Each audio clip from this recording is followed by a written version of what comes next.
The Book of Ruth, Chapter 2. Now, Naomi had a relative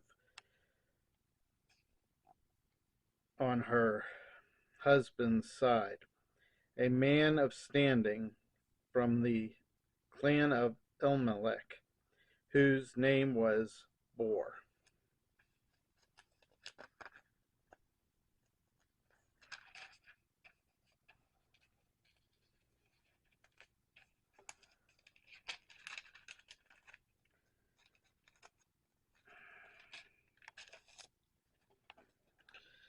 And Ruth the Moabite said to Naomi, "Let me go to the fields and pick up the leftover grain behind anyone in whose eyes I find favor." Naomi said to her, "Go ahead, my daughter." So she went out, entered a field, and began to glean behind the harvesters.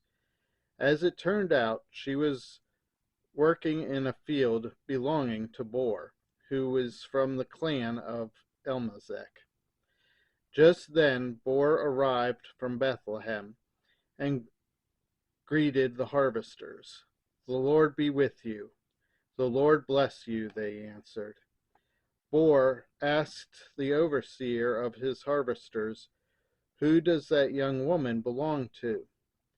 The overseer replied, "She is the Moabite who came back from Moab with Naomi." She said, "Please let me glean and gather among the sheaves behind the harvesters." She came into the field and has remained here from morning till now, except for a short rest in the shelter. So Bor said to Ruth, "My daughter, listen to me. Don't go and glean in another field, and don't go away from here. Stay here with the women and work for me. Watch the field where the men are harvesting, and follow along after the women. I have told the men not to lay a hand on you. And whenever you are thirsty, go and get a drink from the water jars the men have filled."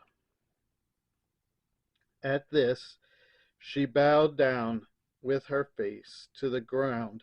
She asked him, "Why have I found such favor in your eyes that you notice me, a foreigner?"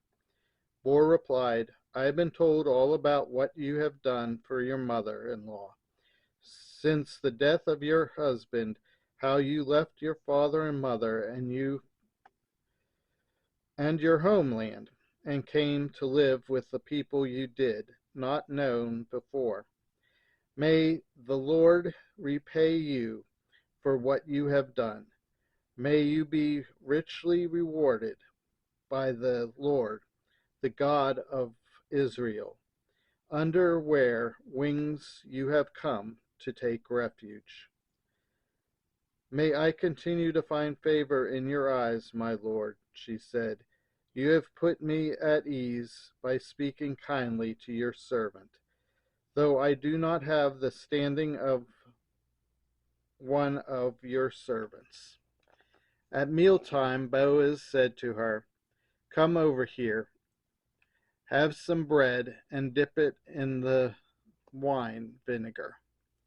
When she sat down with the harvesters, he offered her some roasted grain. She ate all she wanted and had some left over. As she got up to glean, Boaz gave orders to his men, "Let her gather among the sheaves, and don't reprimand her. Even pull out some stalks for her from the bundles and leave them for her to pick up, and don't rebuke her." So Ruth gleaned in the field until evening. Then she threshed the barley she had gathered, and it amounted to about an ephah. She carried it back to town, and her mother-in-law saw how much she had gathered. Ruth also brought out and gave her what she had left over after she had eaten enough. Her mother-in-law asked her, "Where did you glean today? Where did you work? Blessed be the man who took notice of you." Then Ruth told her mother-in-law about the one at whose place she had been working. "The name of the man I worked with today is Boaz," she said. "The Lord bless him," Naomi said to her daughter-in-law.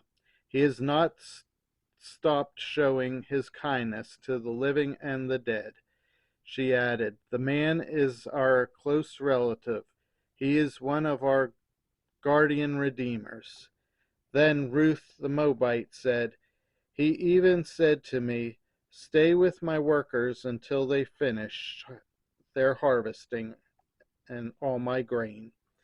Naomi said to Ruth, her daughter-in-law, "It will be good for you, my daughter, to go with the women who work for him, because in someone else's field you might be harmed." So Ruth stayed close to the women of Boaz to glean until the barley was and wheat harvests were finished, and she lived with her mother-in-law.